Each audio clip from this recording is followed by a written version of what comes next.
मन चंगा तो कठौती में गंगा, संत रविदास की पावन पवित्र कहानी। नमस्कार, जय श्री राधे, जय श्री कृष्ण। दोस्तों, आपने ये कहावत तो बहुत सुनी होगी कि मन चंगा तो कठौती में गंगा। ये कहावत कब शुरू हुई? आज की कहानी में जानते हैं कि मन चंगा तो कठौती में गंगा ये कहावत कब से शुरू हुई।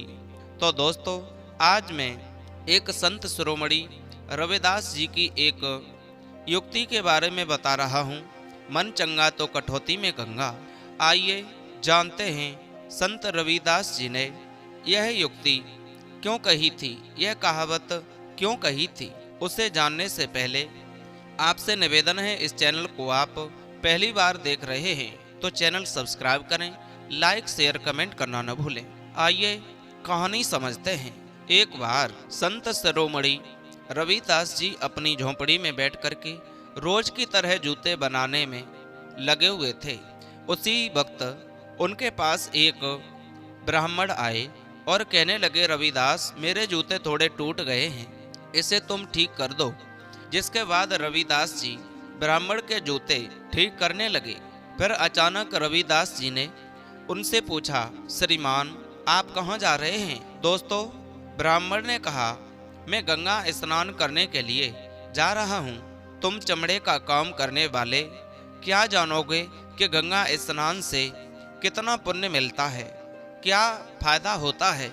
संत रविदास जी ने कहा, सही कहा श्रीमान, हम नीच लोग हैं, गंगा स्नान करने से गंगा भी अपवित्र हो जाएगी।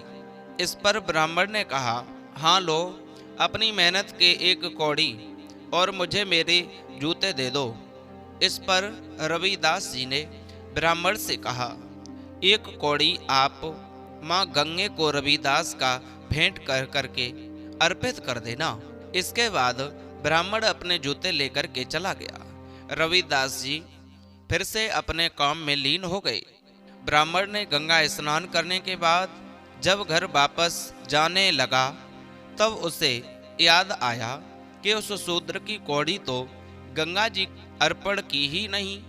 उसने कौड़ी निकाली और गंगा के तट पर खड़े होकर के कहा, हे माँ गंगे, रविदास की ये भेंट स्वीकार करें।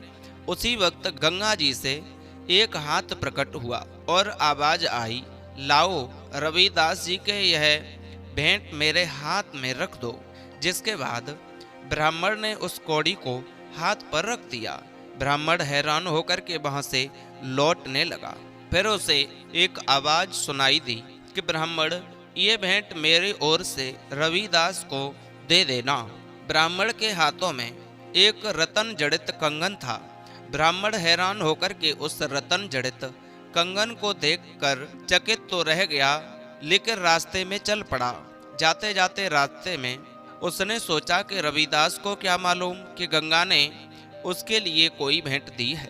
ब्राह्मण सोचने लगा कि अगर यह रतन जड़ित कंगन मैं रानी को भेंट कर दूंगा तो राजा मुझे माला माल कर देंगे। वह राजा के दरबार पहुंचा और रानी को भेंट स्वरूप वो कंगन दे दिया। रानी वो कंगन को देकर के बहुत खुश हुई। इधर ब्राह्मण अपने मिलने वाले इनाम के बारे में सोच ही रहा था कि रानी के अपने दूसरे हाथ के लिए वैसा ही कंगन लाने को फरमाइश राजा से कर दी। राजा ने ब्राह्मण से कहा, मुझे इसी तरह का दूसरा कंगन चाहिए। इस पर उस ब्राह्मण ने कहा कि आप अपने जरिए से इस तरह का कंगन बनवा लें। तभी जरिए ने राजा को बताया कि इसमें जड़े रतन बहुत कीमती हैं, वह राजकोष में भी नहीं है। इस पर राजा को क्रोध आ गया। उसने ब्राह्मण से कहा, यदि तुम दूसरा कंगन लाकर नहीं दे सकते हो तो तुम्हें मृत्यु दंड मिलेगा। यह सुनकर ब्राह्मण की आंखों से आंसू बहने लगे। फिर उसने सारी सच्चाई राजा को बता डाली। फिर कहा कि केवल रविदास जी ही है जो दूसरा कंगन माँ गंगे से लाकर के दे सकते हैं। राजा को इस बात पर विश्वास नहीं हुआ। वह ब्राह्मण के हाथ संत रविदास जी के पास पहुंचा। वहां रविदास जी अपने काम में हमेशा की तरह तल्लीन थे। ब्राह्मण ने दौड़ करके उनके पैर पकड़ लिए। साथ ही उसने अपने जीवन की रक्षा की प्रार्थना की। रविदास जी ने जब ब्राह्मण के जीवन दान की प्रार्थना राजा से की, तब राजा ने उनसे ब्राह्मण के जीवन दान के बदले दूसरा कंगन मांग लिया। जब संत रविदास जी ने वहाँ पड़ी वहीं कठौती उठाई जिसमें वह चमड़ा लगाते थे, कठौती से रविदास जी ने, जो कठौती में जल था, उस कठौती के जल में जब संत रविदास ने माँ गंगा का आवाहन कर जल छिड़का, तभी कठौती में एक दूसरा कंगन प्रकट हो गया। राजा यह देखकर के आश्चर्यचकित रह गया कि उसके बाद संत रविदास जी ने कहा, रविदास जी से उस राजा ने कहा कि हे संत रविदास, इस तरह से तुमने इस कठौती में ही माँ गंगा को कैसे बुला लिया? सब लोग तो वहाँ स्नान करने जाते हैं और तब भी माँ गंगा से वो चीजें प्राप्त नहीं कर पाते जो आपने इस कठौती में ही प्राप्त कर लिया। जो भी फल था वो आपको मिल गया, ऐसा आपने कैसे कर दिया? तो रविदास जी ने कहा, कहते हैं मन चंगा तो कठौती में गंगा। यह कहावत प्रचलित हुई आज के लिए। यह कहावत एक आम बन गई है।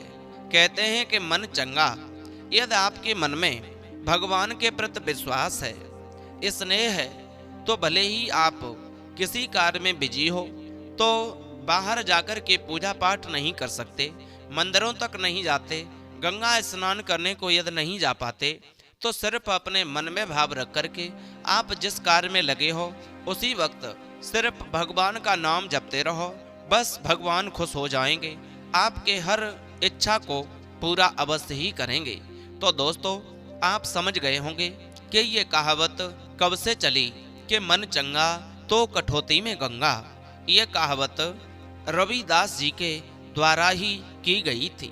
उम्मीद है ये वीडियो आपको जरूर पसंद आई होगी, अच्छी लगी होगी। यदि अच्छी लगी तो चैनल सब्सक्राइब करें, लाइक शेयर कमेंट करना न भूलें।